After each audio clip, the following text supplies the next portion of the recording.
ये कभी अरविंद केजरीवाल के खिलाफ करती है, कभी हेमंत सोरेन के खिलाफ करती है, कभी स्टालिन के खिलाफ करती है, कभी ममता बनर्जी के खिलाफ करती है। क्या इस देश का सारा भ्रष्टाचार विपक्षी दलों ने किया है?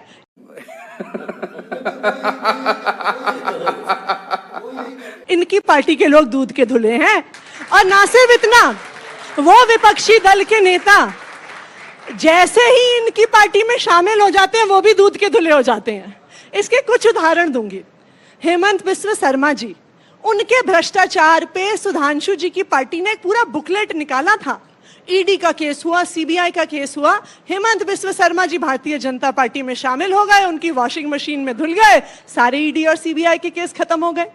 शुभेंदु अधिकारी जी के भ्रष्टाचार, Narada scam, Saradha scam, chit fund scam, कई चुनाव लड़ डाले इन्होंने पश्चिम बंगाल में।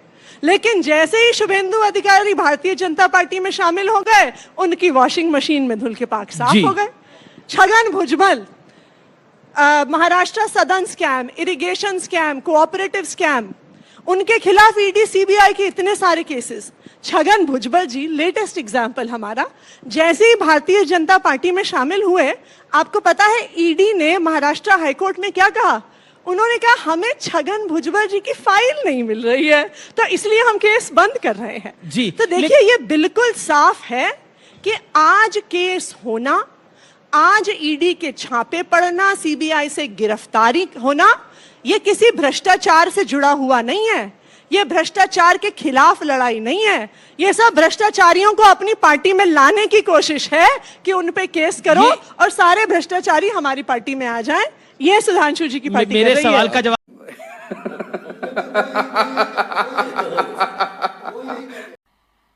मजा नहीं आ रहा है। A few moments later. 1 week later. 1 hour later. 2 hours later. अब रह गया, मैं आगे लेने का प्रयास करूंगा आपसे आतिशी जी। लेकिन सुधांशु जी, अब अरविंद जी ने तो बोला कि 25-25 करोड़ रुपए का ऑफर देने का आरोप है, उनकी सरकार गिराने का आरोप है, ये सब आरोप है, लेकिन आप भी तुरंत कार्रवाई करते हैं, मतलब पुलिस का नोटिस खचाक भेज दिया। देखिए, ये वो पार्टी कह रही है जिसका स्टैंड क्या था, आरोप लगते ही इस्तीफा दे दो, जांच बाद में होनी चाहिए। आज कहते हैं जेल में जाने के बाद भी इस्तीफा नहीं होना चाहिए। सोचिए कितना बड़ा बदलाव आ जाता है। और एक और में इसका मतलब दो में से एक बात माननी पड़ेगी, या तो वो सयानापन था या वो बचकानापन था। अब ये मैं दर्शकों के विवेक पे छोड़ता हूं कि उस समय जो कुछ कर रही थी, कह रही थी आम आदमी पार्टी, वो क्या कर रही थी। दूसरा, आपकी बात में संशोधन कर दूं, हमने किसी नेता के खिलाफ कोई केस विड्रॉ नहीं किया है। हमारा स्टैंड चेंज नहीं हुआ। हमने कहा जी आरोप था, आरोप है, चल रहा है। हेमंत बिस्व शर्मा जी हमारी पार्टी में ज्वाइन करने के बाद भी कलकत्ता में सीबीआई के सामने एक बार अपीयर हो चुके हैं, मगर स्टैंड इनका चेंज है। सुनिए, शारदा के बारे में ऑफिशियल स्टैंड है इनकी गवर्नमेंट का कि ऐसा कुछ हुआ ही नहीं था। अचानक कहते नहीं हुआ था, हमारी सरकार भ्रष्ट थी, हमने बड़ा भयानक भ्रष्टाचार किया था और ये किया था। यही है अजीत पवार के बारे में इनकी सरकार, यानी अब इनका मतलब इंडी गठबंधन सरकार का ऑफिशियल स्टैंड है कि ऐसा कुछ हुआ ही नहीं। आप कहते हुआ था, अपने नेताओं को भ्रष्ट का सर्टिफिकेट आकर देना, फिर अपने नेताओं को बिकाऊ होने का सर्टिफिकेट देना, मुझे लगता है जो काम आज आम आदमी पार्टी और कांग्रेस जैसे दल कर रहे हैं, इसका आपको उदाहरण देखने को नहीं मिलेगा। इनके बाद तो 90% की मेजोरिटी है भाई। इनके 62 विधायक हैं, 62-63 विधायक हैं, 90% मेजोरिटी, और 2/3 टूटे तब कुछ हो सकता है। और फिर ये कहते हैं कि साहब हमारी पार्टी तोड़ी जा सकती है। मैं बताना चाहता हूं, हम सबसे लंबे समय अपोजिशन में रहे। कभी बीजेपी का वर्टिकल डिवीजन हुआ? अरे क्या बात कर रहे हैं। हमने तो वो चीजें झेली हैं जो इमरजेंसी के फर्जी केसेस, जॉर्ज फर्नांडिस जी को हथकड़ी लगा के सड़क पे चलाया गया एक अपराधी की तरह, बड़ौदा डायनामाइट केस में, जो कि आज के जमाने में टेररिज्म का इक्विवेलेंट था, और जेल से 3,74,000 से जीते।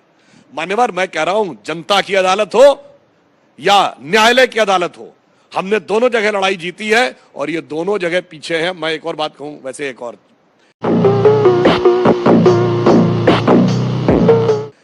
एक केजरीवाल जी का ट्वीट है 2012 में शरद पवार जी के बारे में। लेकिन ऐसा आज पर आ जाते हैं। ये 25 करोड़ के ऑफर का क्या मामला है? ये जो आम आदमी पार्टी आरोप लगा रही है, इस पर आपकी सफाई क्या है? देखिए, आम आदमी पार्टी के आरोपों पर सफाई देने की जरूरत है क्या? अगर एक ही पार्टी है जो रजिस्टर्ड रूप से कोर्ट में माफी मांग चुकी है, कई नेताओं के खिलाफ, कपिल सिब्बल जी के खिलाफ, मनीष तिवारी जी के खिलाफ, स्वर्गीय अरुण जेटली जी के खिलाफ, नितिन गडकरी जी के खिलाफ।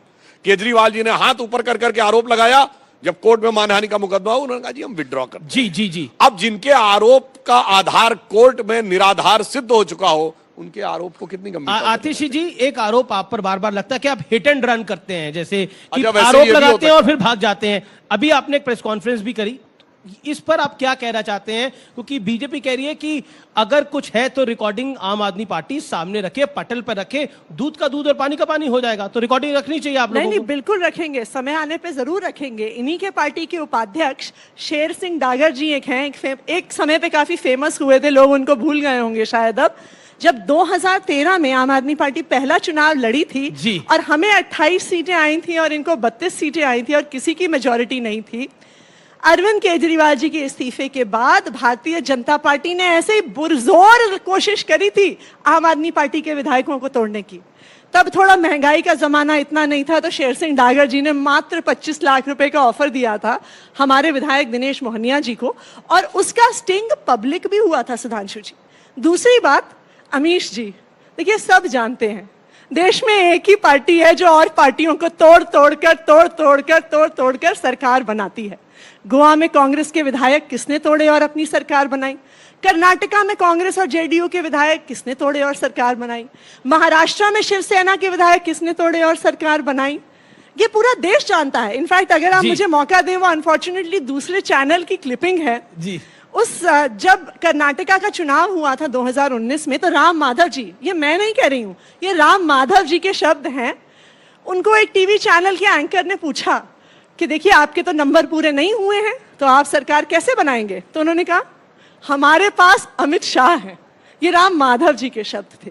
तो इनके पार्टी के नेता खुद प्राइम टाइम टेलीविजन पर मानते हैं कि संख्या बल ना होते हुए भी ये सरकार बनाते हैं। सुधांशु देखिए, कुछ चीजें हैं तथ्यात्मक दृष्टि से सही होनी चाहिए।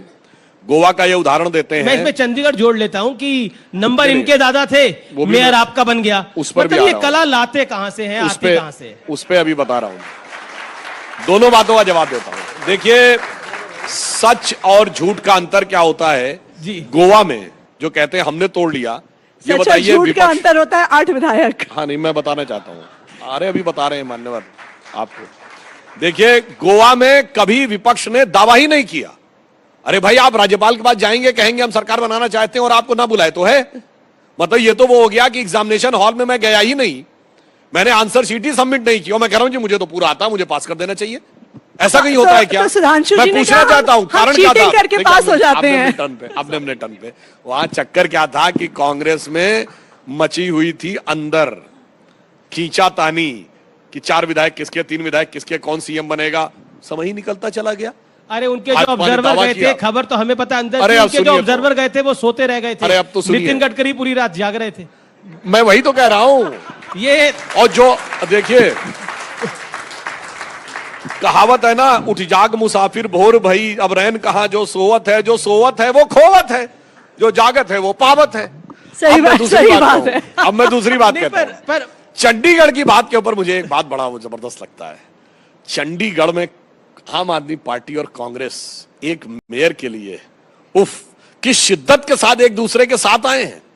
ये वही पार्टियां जो एक दूसरे को बर्बाद करने की कसमें खाए हुए थे। और अभी भी मजेदार स्थिति क्या है सुनिए, पुराना छोड़ दीजिए। आज छत्तीसगढ़ में जाकर कहा है केजरीवाल जी ने कि भूपेश बघेल से ज्यादा करप्ट कोई सीएम नहीं। वाह।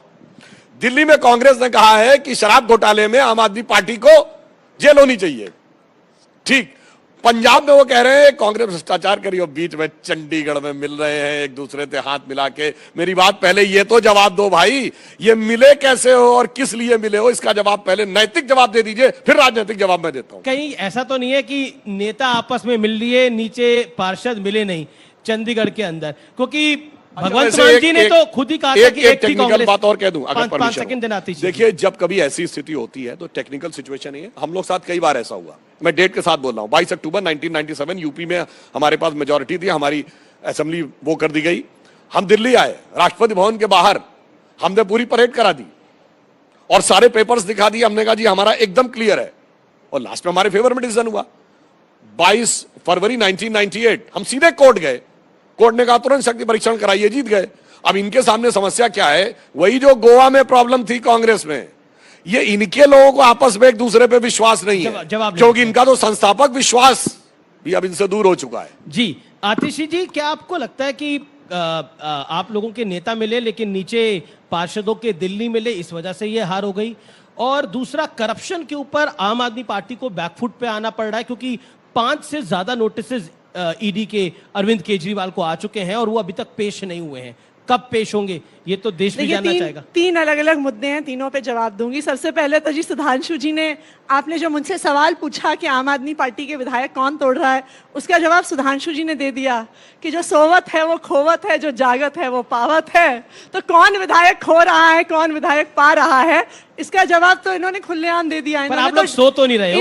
इन्होंने डिनाई तो नहीं किया कि ये विधायक तोड़ते हैं और हर राज्य में तोड़ते हैं। तो गोवा में इन्होंने ये भी नहीं कहा गलत है, ये कहा वो तो पहुंचे ही नहीं, इसलिए हमने सोचा कि उन्होंने तो कहा कि जी मैंने एग्जाम ही नहीं दिया, तो बीजेपी ने कहा कि चलो हम चीटिंग करके पास हो जाते हैं।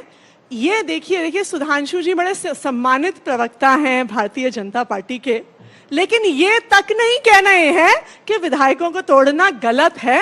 आज यहां पे आके खड़ा कर दिया है भारतीय जनता पार्टी ने इस देश की राजनीति को, और मुझे लगता है ये सबसे ज्यादा दुख की बात है। Number 2, Chandigarh mayor election. वैसे उससे पहले अगर आप 1 साल पहले देखिए तो दिल्ली मेयर इलेक्शन में भी कुछ ऐसा ही हुआ था। आपको याद होगा मेयर आपका है दिल्ली में। हाँ, लेकिन मेयर के इलेक्शन को करवाने के लिए हमें सुप्रीम कोर्ट जाना पड़ा था, क्योंकि वहां पर भी चीटिंग कर रही थी भारतीय जनता पार्टी। भारतीय जनता पार्टी कानून के खिलाफ जाकर अपने एलजी साहब से 10 नॉमिनेटेड काउंसलरों को लेके आती है, जो उन्हें जो काम चुनी हुई सरकार को करना है, सबसे पहली बात। दूसरी बात, सारे कानून के खिलाफ जाके एमसीडी एक्ट ये कहता है कि जो नॉमिनेटेड काउंसलर होंगे वो मेयर के चुनाव में वोट नहीं डाल सकते हैं, लेकिन इनका प्रोटेम मेयर वहां पे खड़े होके कह देती है नहीं नहीं ये नॉमिनेटेड काउंसलर भी वोट डालेंगे।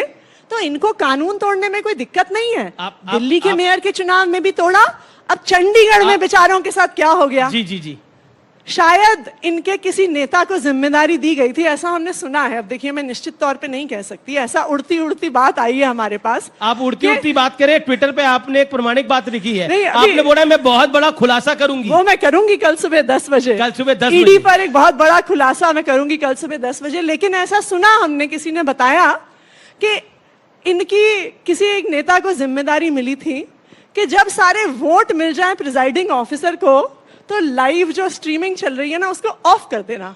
वो शायद ऑफ करना भूल गए, तो पूरे देश